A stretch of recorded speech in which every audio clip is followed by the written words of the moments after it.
Hay dos preguntas que nadie ha respondido todavía. La primera, ¿qué fue de Belkis, la mujer que el mundo entero vio salir con vida después de 86 horas, atrapada bajo un edificio en Venezuela? La segunda, ¿qué fue del joven de 21 años que sobrevivió 106 horas en las mismas condiciones y que le dijo algo al presidente de El Salvador que muy pocos recuerdan hoy? Las cámaras captaron el momento exacto del rescate de ambos. Lágrimas, aplausos, camillas, un país entero conteniendo la respiración. Esos videos le dieron la vuelta al mundo. Pero después de que se apagaran las cámaras, ¿qué pasó realmente? Y hay algo más, algo que casi nadie contó. Lo que estos rescates provocaron dentro de la opinión pública venezolana fue tan grande que hasta el propio régimen tuvo que reaccionar, de una forma que nadie esperaba. Hoy vamos a contarte todo eso, y en el camino vas a entender por qué esta historia terminó siendo mucho más grande que un simple rescate. Todo comenzó con un terremoto, de esos que no solo destruyen edificios, sino también la certeza de que mañana va a llegar igual que hoy. En La Guaira, Venezuela, varias estructuras colapsaron por completo, entre ellas un edificio en el sector de Caraballeda y un centro comercial llamado Galerías Playa Grande. Bajo esas toneladas de concreto quedaron atrapadas personas reales, con nombres reales, con familias reales esperando en la superficie. Las probabilidades de encontrar sobrevivientes, según los propios rescatistas, eran prácticamente nulas. Pero un grupo de hombres y mujeres entrenados para lo imposible decidió intentarlo de todas formas. Se llaman USAR El Salvador. Y en los próximos minutos vas a entender por qué su nombre debería significar mucho más que unas siglas técnicas de rescate. Quédate hasta el final, porque hay una parte de esta historia que casi ningún medio se atrevió a contar completa. El grupo USAR El Salvador no llegó a Venezuela por casualidad. Llegó como parte de una misión humanitaria ordenada directamente por el presidente Nayib Bukele, apenas horas después de conocerse la magnitud del desastre. Mientras otros países debatían protocolos, El Salvador ya tenía equipos en el aire. Esa rapidez se convertiría en la marca personal de toda la operación. Y en los escombros del edificio Breogán, ese instinto se topó con una señal de vida que nadie esperaba encontrar. Los rescatistas escucharon algo, una voz débil que respondía desde el fondo de un pasillo de concreto destrozado. Era Belkis Josefina Barreto García, 60 años, llevaba ya más de 3 días ahí abajo sin agua, sin luz, sin saber si alguien la seguía buscando. Le hablaron con calma, le pidieron que se mantuviera tranquila, le prometieron que iban a sacarla, y ahí empezó la parte más peligrosa de toda la misión. Cada movimiento tenía que calcularse al milímetro porque una sola piedra mal retirada podía provocar el colapso total de lo poco que aún sostenía el techo. Sobre su cabeza, 10 rescatistas trabajaron sin parar, durante 11 horas ininterrumpidas, avanzando centímetro a centímetro, literalmente construyendo un túnel humano hacia la vida.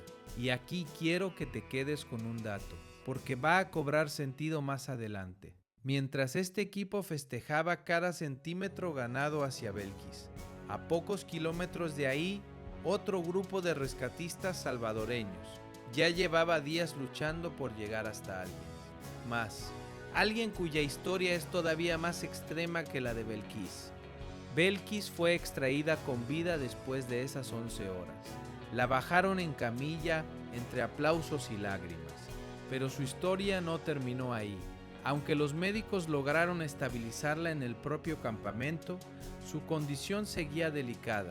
Así que el gobierno salvadoreño contrató un helicóptero privado para trasladarla de emergencia a una clínica en Caracas. Ahí, tanto médicos salvadoreños como venezolanos decidieron no cobrar ni un solo centavo por atenderla. Un gesto de solidaridad pura que el propio Bukele destacó públicamente. Y hay un nombre que casi nadie recuerda en esta parte de la historia: Grecia Padilla, sobrina de Belkis. Grecia se enteró de que su tía seguía con vida de la forma más inesperada posible. Antes de eso, según su propio testimonio, la familia no había recibido ayuda ni información de ningún tipo. Viajaron de inmediato al enterarse y desde ese momento los rescatistas no los dejaron solos ni un instante. Ahora vamos con la segunda historia, la que quizás no conoces todavía y que es aún más extrema que la de Belkis. Se llama Aarón Levi Cantillo Vargas. Tiene 21 años y sobrevivió 106 horas atrapado bajo un edificio completamente destruido. 106 horas es más de 4 días completos, sin agua potable, sin luz, sin saber si alguien lo estaba buscando todavía. Cuando por fin los rescatistas detectaron señales desde el interior del edificio colapsado, prácticamente nadie creía que fuera posible encontrar a alguien con vida después de tanto tiempo. Pero ahí estaba su voz, respondiendo con total claridad por radio. A partir de ese momento, el objetivo dejó de ser simplemente remover escombros. Ahora se trataba de llegar hasta Aarón sin provocar un colapso que pudiera costarle la vida. Durante aproximadamente 43 horas consecutivas, ingenieros, rescatistas y médicos trabajaron coordinadamente para abrir un corredor seguro. Cada piedra fue retirada manualmente o con herramientas especializadas. La maquinaria pesada solo se utilizó cuando existían condiciones seguras, porque un solo error mecánico podía sepultarlo por completo. Y aquí viene algo que muy pocos medios contaron. En algún momento del rescate, el propio Aarón empezó a colaborar activamente con quienes trabajaban por sacarlo, pidiendo que no se detuvieran y ofreciendo ayudar a excavar desde adentro. Después de más de 4 días bajo los escombros, finalmente llegó el momento que todos esperaban. Aarón Levi fue extraído con vida, entre aplausos, y trasladado de inmediato hacia un centro hospitalario. Lo que dijo después es algo que deberías conocer, porque resume el espíritu real de toda esta misión. Agradeció públicamente al presidente Bukele por la ayuda recibida, aseguró que había sobrevivido gracias a Dios y que consideraba a los rescatistas y a todos los que estuvieron pendientes de él como sus propios ángeles. Dijo también algo que pocos recuerdan, que hasta donde él sabía, había sido la única persona de todo ese edificio que seguía con vida. Y aquí es donde la historia da un giro que muy pocos vieron venir, porque antes de que estos rescates ocurrieran, la relación entre el gobierno de Venezuela y el presidente Bukele no podía estar más deteriorada. Figuras cercanas al poder venezolano llegaron a calificarlo públicamente, en tono muy hostil, como un traidor y un cobarde, e incluso lo vincularon en discursos oficiales a operaciones que consideraban hostiles contra el pueblo venezolano. Ese era el clima antes del terremoto. Bukele, para buena parte del aparato oficial venezolano, era poco menos que un enemigo declarado. Pero entonces llegó el desastre, y con él la decisión de enviar ayuda de inmediato.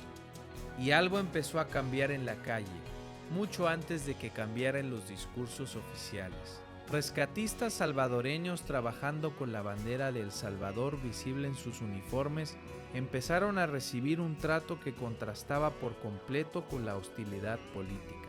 De meses atrás, vecinos que se acercaban a ofrecerles comida casera, familias que al enterarse de que eran de El Salvador, los abrazaban espontáneamente y les agradecían el esfuerzo. Testimonios recogidos en la propia zona del desastre describieron a los salvadoreños siendo recibidos con aplausos y gestos de gratitud genuina, algo que ningún comunicado oficial hubiera podido fabricar. Y en redes sociales empezaron a circular videos de venezolanos comunes, sin ninguna relación con el gobierno, hablando de Bukele en términos que meses antes hubieran sido impensables, algunos incluso bromeando con que iban a colgar su bandera en casa como gesto de agradecimiento. Ese cambio de clima se volvió tan evidente que el propio régimen se vio obligado a reaccionar, de una forma que muy pocos anticipaban.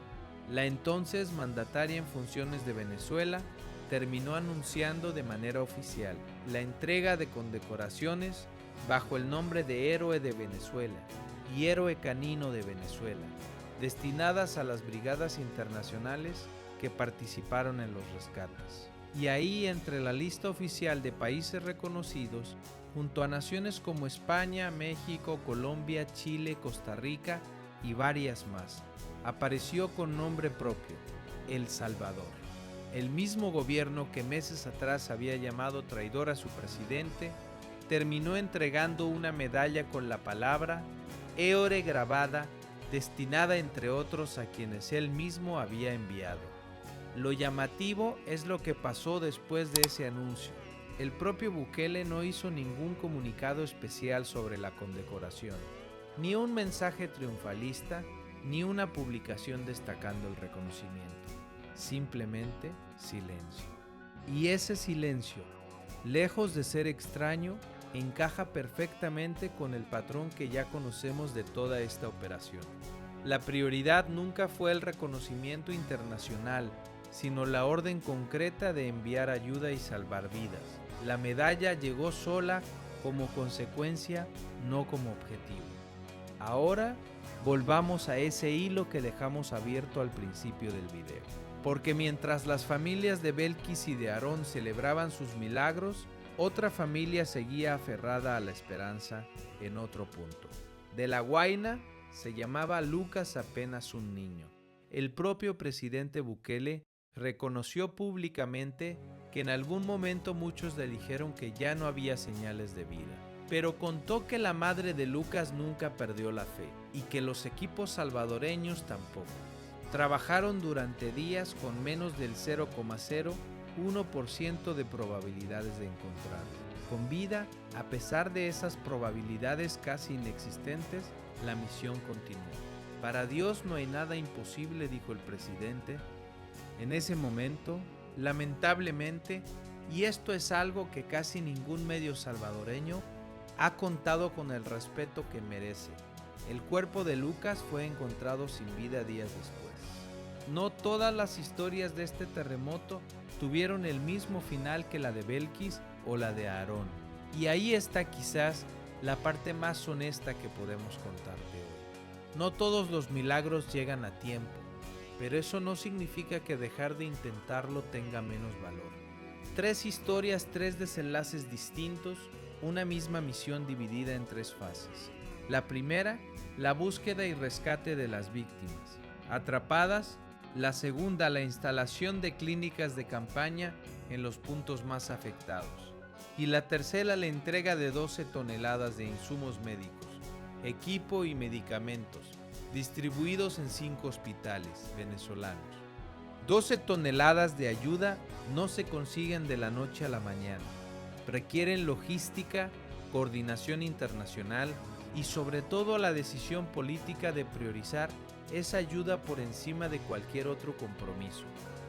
Y aquí llegamos al corazón real de este video, porque la pregunta que titula esta historia, ¿qué fue de Belkis y de Aarón después del rescate?, tiene una respuesta incómoda pero honesta. Hasta el día de hoy no existe ningún seguimiento público, ninguna entrevista posterior, ninguna actualización oficial sobre la recuperación completa de ninguno de los dos. Ningún medio, ni siquiera los más grandes de la región, ha vuelto a contar qué fue de ellos. Y eso, lejos de ser un vacío sin importancia, dice algo muy revelador sobre cómo funcionan las noticias hoy en día. El mundo entero se detuvo a ver el momento del rescate, el clímax perfecto para un video viral. Pero en cuanto las cámaras se apagaron, la vida real de Belkis y de Aarón simplemente dejó de ser noticia. Nos emocionamos con el rescate, compartimos el video, comentamos con banderas y corazones, y después seguimos con nuestra vida sin preguntarnos qué pasa con esas personas cuando el algoritmo deja de empujar su historia. Belkis no es un personaje de una serie que termina en el minuto 9. Es una mujer real de 60 años que probablemente sigue en algún lugar de Venezuela, lejos de las cámaras que un día la hicieron mundialmente. conocida por unas horas. Aarón tampoco es solo un titular. Es un joven que dijo con sus propias palabras que no era nadie especial, cuando en realidad se había convertido, sin buscarlo, en el símbolo de que incluso con probabilidades casi nulas, la ayuda humanitaria puede cambiar un desenlace por completo. Lo que sí podemos afirmar con total certeza es el impacto que esta misión tuvo más allá de estos nombres. Un país pequeño, muchas veces subestimado en el escenario internacional, no solo demostró una capacidad de respuesta humanitaria que sorprendió a la propia Venezuela, sino que además consiguió algo que ninguna estrategia diplomática había logrado antes: cambiar, en cuestión de días, la percepción de un gobierno que meses atrás lo trataba como enemigo declarado. Esa decisión, más allá de cualquier debate político sobre quién gobierna y cómo, tuvo nombres y apellidos reales. Belkis, Aarón y lamentablemente también Lucas, 3 historias, un mismo instinto de no rendirse y un giro geopolítico que muy pocos vieron venir cuando todo esto empezó. Si algo nos enseña esto es que detrás de cada titular viral hay una vida completa que sigue existiendo mucho después de que el video deje de aparecer en tu pantalla de inicio. No sabemos exactamente dónde están Belkis y Aarón hoy, ni cómo siguen. Y ser honestos sobre eso es más valioso que inventar un final feliz, que no podemos confirmar. Lo que sí sabemos es que sus historias cambiaron la forma en que miles de personas en Venezuela y en toda Latinoamérica vieron a un pequeño país centroamericano que decidió actuar cuando pudo haberse quedado callado. Y quizás esa es la verdadera pregunta que deberíamos hacernos. Más allá de dónde están ellos hoy, ¿cuántas historias como estas siguen pasando en silencio, sin cámaras, sin viralidad, sin que nadie se detenga a preguntar qué fue de ellas semanas después? Si esta historia te movió algo por dentro, no la dejes aquí. Compártela, coméntala y sigamos preguntándonos qué fue de las personas detrás de cada titular, mucho después de que el algoritmo deje de recordarnos que existieron. Nos vemos en el próximo video.